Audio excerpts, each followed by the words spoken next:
içində donuzlar üçün nəhəng bir yaşayış binası tikilib. Əgər bu binanı ilk dəfə görsəniz, yəqin ki, bu adi bir yaşayış binasıdır və orada insanlar yaşayır deyə düşünərsiniz. Amma məlum olub ki, 2 binadan ibarət olan bu yaşayış kompleksində əslində 1 milyon 200 min donuz yaşayır. Xaricdən baxanda bu binalar adi yaşayış kompleksini xatırladır. Amma içəriyə baxsanız 10 minlərlə tövlə və saysız hesabsız donuz görəcəksiniz. Əsas yaşayış sahəsindən əlavə donuzlar üçün orada maksimum komfort yaradılıb. Çünki bu binada avtomatik iqlimə nəzarət sistemi var. Temperatur tənzimlənir, yəni donuzların sözün əsl mənasında kondisioneri var.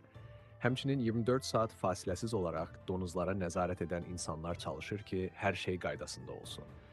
Bu binalar ona görə yaranıb ki, əvvəl donuzların böyüdüyü ferma o qədər böyüyüb ki, artıq eninə yer çatmayıb və nəticədə onlar hündür mərtəbəli binalar tikmək qərarına gəliblər. Ümid edək ki, bizim yaşadığımız binalar elə eyni cür ferma deyil.